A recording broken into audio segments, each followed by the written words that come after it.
Hi guys, welcome to Bubbly explains. तो president ना युवान को बोलकर जाता है कि तुम टेंशन मत लो, मैं सब संभाल लूँगा।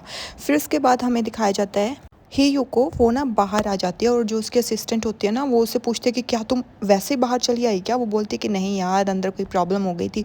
वो बोलती है कि क्या अंदर प्रॉब्लम हो गई थी, तुमने तो कोई प्रॉब्लम नहीं क्रिएट कर दी। तो ही जो बोलते कि आर यू सीरियस, तुम्हें मुझ पर शक हो रहा है। वो बोलते कि बताओ तो सही फिर क्या हुआ। फिर उसके बाद वो गाड़ी में बैठ जाती है। फिर उसके बाद ना वो सारी स्टोरी उसको एक्सप्लेन करती है कि वहाँ पर क्या क्या हुआ। तो वो जो उसकी असिस्टेंट होती है ना वो बोलती है कि तुम्हें वैसे ईवान से कोई प्रॉब्लम है क्या, तुम उससे इतनी ज़्यादा चिढ़ती क्यों। वो बोलती है कि नहीं, मैं तो कोई नहीं चिढ़ती। फिर उसके बाद ना हमें फ्लैशबैक दिखाया जाता है जिसमें ना हीयू प्रैक्टिस करने के लिए छुपकर अंदर जाती है। वहाँ पर ना एंट्री नहीं होती रात को, और वहाँ पर ना यीवान उसको पकड़ लेता है। तो यीवान उसे बोलता है कि यहाँ पर एंट्री नहीं है और तुम इतनी रात को यहाँ पर क्या कर रही हो, और तुम इतनी रात को यहाँ पर आई हो, अब तो तुम्हारे ना पॉइंट्स कट हो जाएंगे। और हीयू को तो ये वैसे भी बिल्कुल भी पसंद नहीं होता क्योंकि रॉयल्स को ज़्यादा इंपॉर्टेंट मिलती है। तो वो उसके साथ ना लड़ने लग जाती है और बोलती है कि तुम भी तो यहाँ पर हो, तुम रॉयल हो तो तुम्हें परमिशन मिल गई, हम गरीब लोग हैं तो हमें परमिशन नहीं मिलती, इसका क्या मतलब हुआ। हाँ, और ना वो उसके साथ ऐसे झगड़ा सा करने लग जाती है और ना उसको बहुत भली बुरी बातें सुनाती है और बोलती है कि तुम लोग तो रॉयल हो इसलिए यहाँ पर तुम्हें परमिशन मिल गई। और फ्लैशबैक ख़त्म हो जाता है। फिर हमें ना नया सीन दिखाया जाता है जिसमें ना यीवान कुछ लिख रहा होता है अंदर बैठकर, और वहाँ पर ना क्वीन आ जाती है जो कि वो लिटिल प्रिंस की मतलब मम्मा होती है। तो वो आकर ना उसे बोलती है कि मतलब कल के लिए मैं तुम्हें यहाँ माफ़ी मांगने आई थी। कल मैं बहुत ज़्यादा डर गई थी, सब लोगों का तुम पर ही ध्यान था कि तुम्हें ना कुछ हो जाए, कोई भी लिटिल प्रिंस पर ध्यान नहीं दे रहा था, इसलिए उस चीज़ के लिए मैं बहुत ज़्यादा घबरा गई थी और मैंने तुम पर गुस्सा निकाल दिया। तो ना यीवान उसे बोलता है कि वैसे भी मैंने सब कुछ छोड़ दिया है, आप स्टिल मेरे साथ ऐसा नहीं कर सकती, राइट। मैंने अपनी पूरी लाइफ यहाँ पर इस हवेली को दे दी है, स्टिल आप मेरे साथ ये कर रही हैं। तो हमें ना एक फ्लैशबैक दिखाया जाता है जिसमें ना हमें दिखाया जाता है कि यीवान बहुत पढ़ने में बहुत ज़्यादा इंटेलिजेंट था, फिर भी उसके पापा ने उससे जो प्रिंस बनने वाली कैपेबिलिटी होती है ना वो उसे छीन ली थी और उसे बोला था कि तुम कभी भी प्रिंस नहीं बन सकते। और इस चीज़ का रीज़न हमें नहीं दिखाया जाता, और जिससे ना यीवान बहुत ज़्यादा अपसेट हो जाता है। और इसमें हमें ये भी दिखाया जाता है कि क्वीन ना मतलब यीवान से बहुत ज़्यादा ऐसे चिढ़ती है क्योंकि सभी पॉलिटिशियंस वगैरह और सभी लोग और हवेली के लोग भी जो उस महल में रहते हैं वो सब लोग इस पर बहुत ज़्यादा भरोसा करते हैं और अंदर ही अंदर इसको अपना राजा मानते हैं। तो वो डरती है कि कहीं ये उसके बेटे की जगह ना ले ले, तो इसलिए उसको यहाँ से भगाना चाहती है। फिर उसके बाद ना सीन शिफ्ट होता है हीजू पर और उसके पापा पर। तो हीजू के पापा ना उसे मना रहे होते हैं कि तुम शादी कर लो और तुम जल्दी से सेटल हो जाओ अपनी ज़िंदगी में और अच्छी सी फैमिली प्लान कर लो। तो उसके तभी वहाँ पर ना उसका भाई आ जाता है और जो उसकी मतलब वाइफ़ होती है ना वो बोलती है कि हाँ हाँ, मैं तुम्हारे लिए कोई अच्छा लड़का ढूंढ लूँगी और उसकी सारी खूबियाँ भी चेक कर लूँगी। तो हीजू उसको बोलती है कि तुमने खुद के लिए तो इतना बोरिंग लड़का चूज़ कर लिया और मैं तुम पर ट्रस्ट करूँगी, बिल्कुल भी नहीं। पहले खुद का पति तो देख ले, मुझे तुम्हारे टेस्ट का पता चल गया है, तो मैं तुम्हारे ऊपर तो बिल्कुल भी डिपेंडेंट नहीं रहूँगी। तो उसका भाई ना जो हीजू का भाई होता है उसको ना ये बात सुनते ही गुस्सा आ जाता है। वो बोलता है कि हम दोनों में बहुत ज़्यादा प्यार था इसलिए हम दोनों ने शादी की है। तो हीजू को फिर ना वो पापा से बोलती है कि वो बिल्कुल भी शादी नहीं करेगी और अगर उसने शादी कर ली तो उसकी कंपनी का क्या होगा। तो उसका भाई बोलता है कि मैं कंपनी संभाल लूँगा। वो बोलती है कि पहले अपने आप को संभालना सीख ले, फिर उसके बाद कंपनी को संभालना। उनकी ना बहस सुनकर ना उसके पापा बोलते हैं कि चुप हो जाओ तुम दोनों, और तुम हीजू तुम शादी पर ध्यान दो, तुम शादी कर रही हो। तो हीजू ना फिर अपने पापा को बोलते कि वैसे भी लोग मुझे नाजायज़ औलाद बुलाते हैं, तो मैं तब तक शादी नहीं करूँगी जब तक मैं खुद को साबित नहीं कर देती। इतना कहकर ना वो वहाँ से चली जाती है। फिर इसके बाद हमें दिखाया जाता है यीवान ना मतलब उन वहाँ के मंत्री को, जो मैनेजर होता है वहाँ के मैनेजर को बता रहा होता है कि वो घर को छोड़कर जा रहा है और वो यहाँ पर नहीं रहेगा। तो वो बोलते हैं कि क्या तुम घर छोड़कर जा रहे हो। तो यीवान ना उससे पूछता है कि आप खुश नहीं हैं क्या, आपको तो सबसे ज़्यादा खुश होना चाहिए इसके लिए कि मैं ये घर छोड़कर जा रहा हूँ, पर आप खुश नहीं नज़र आ रहे। आपको खुश होना चाहिए कि मैं आपसे दूर जा रहा हूँ। तो वो बोलता है कि अगर आप यहाँ से चले जाएंगे तो इस महल को कौन संभालेगा, आपको यहाँ से नहीं जाना चाहिए। वो बोलता है कि नहीं, अब मैं अपने प्राइवेट विला में ही रहूँगा और तुम ये बात क्वीन को बता देना, मेरे पास टाइम नहीं है। इतना कहकर वो वहाँ से चला जाता है। फिर वो मैनेजर ना क्वीन को सारी बात बता देता है कि ऐसे ऐसे करके यीवान ये सारी बातें बोल कर गया है। और मैनेजर उसे बोलता है कि उसने सारी लाइफ अपनी यहाँ पर बिता दी, अब उसको भी अपनी लाइफ जीने का पूरा हक है।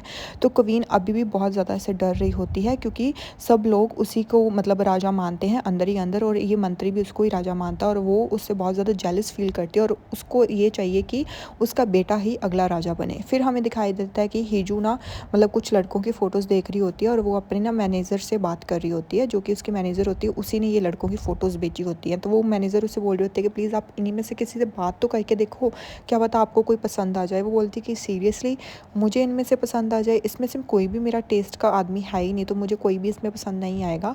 तुम कोई अच्छा सा लड़का ढूंढो जो मेरे टेस्ट का हो और जिसके साथ मैं अच्छी सी लाइफ बिता सकूं। तभी ना उसको एक दिमाग में एक आइडिया आता है।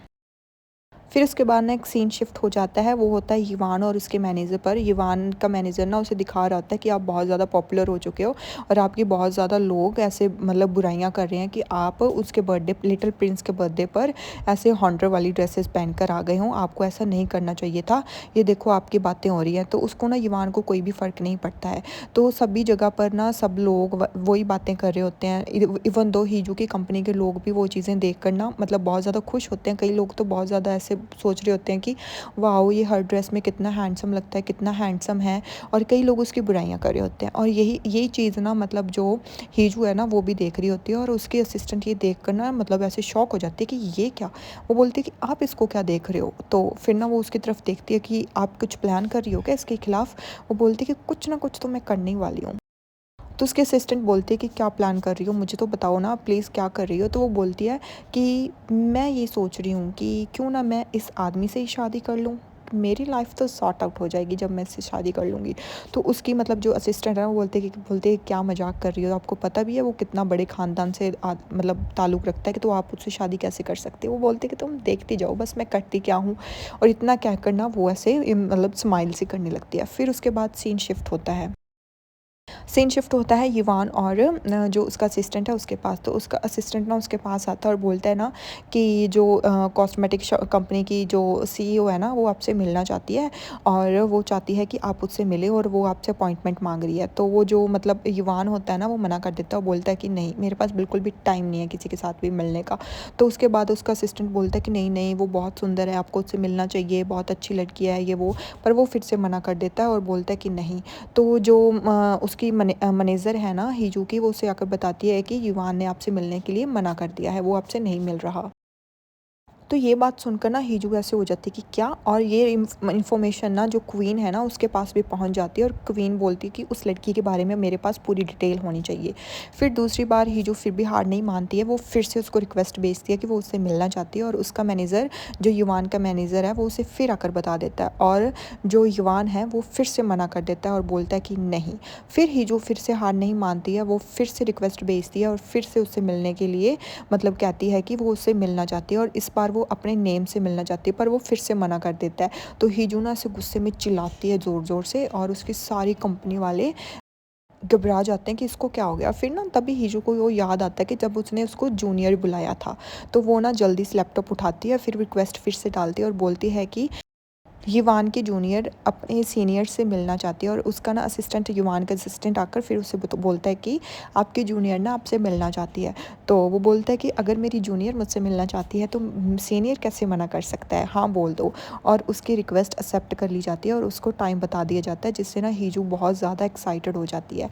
और यही बात ना क्वीन के पास भी पहुँच जाती है कि हीजू की रिक्वेस्ट एक्सेप्ट कर ली गई है, और उसके पास ना पूरी उसकी डिटेल भी आ जाती है, और वो फिर उससे मतलब अपनी दासी से पूछती है कि कैसी लड़की है वो। तो वो बोलती है कि बहुत अच्छी लड़की है। फिर उसके बाद हमें दिखाया जाता है कि हीजू ना सीधा मिलने जाती है युवान से। तो युवान उससे पूछता है कि क्यों, तुम मुझसे क्यों मिलना चाहती थी, कोई प्रॉब्लम है क्या, तुम्हें कुछ चीज़ की मदद चाहिए। तो हीजू कुछ नहीं बोलती, बस अपने बैग में से ना एक एनवलप निकालती है और बोलती है कि मुझे बस यही बात करनी थी कि मैं तुमसे शादी करना चाहती हूँ। और इतना कहकर ना जो युवान है ना उसके होश उड़ जाते हैं कि ये क्या बोल रही है। फिर उसके बाद ना हमें सीन मतलब फ्लैशबैक दिखाया जाता है, जब ये दोनों पहली बार मिले थे ना तब मतलब इसने बहुत बुरा बुरा बोला था युवान को। और वहाँ से वो जब चली गई थी तो युवान उससे काफ़ी इम्प्रेस हो गया था, और जब उसके जाते ही वो वहाँ पर स्माइल करता हुआ दिखाई देता है, और वो काफ़ी उसको मतलब इम्प्रेस हो जाता है। और इधर हीजू बहुत ज़्यादा परेशान होती है कि उसने अपने सीनियर के साथ इतनी बदतमीज़ी से बात की, अब तो वो पक्का उसको यहाँ से निकाल देंगे। तभी उसके फ्रेंड्स कुछ आती हैं और बोलते कि जल्दी चलो, नीचे कोई अनाउंसमेंट हुई है। तो वो हीजू को पकड़कर नीचे आ जाती है अनाउंसमेंट देखने, और वहाँ पर लिखा होता है कि अब कोई भी प्रैक्टिस करनी है किसी ने भी, तो वो किसी भी टाइम जाकर प्रैक्टिस कर सकता है, उसको बिल्कुल भी रोका नहीं जाएगा। और ये चीज़ की थी युवान ने हीजू के लिए, और हीजू काफ़ी खुश हो जाती है इसे देखकर। यहीं पर एपिसोड एंड हो जाता है। Guys please let me know कि आपको ये एपिसोड्स कैसे लग रहे हैं। मेरे को तो बहुत इंटरेस्टिंग ड्रामा लग रहा है ये। So I am going to continue this drama also, because मेरे को तो ये मतलब पसंद आ गया guys. So I am going to continue this.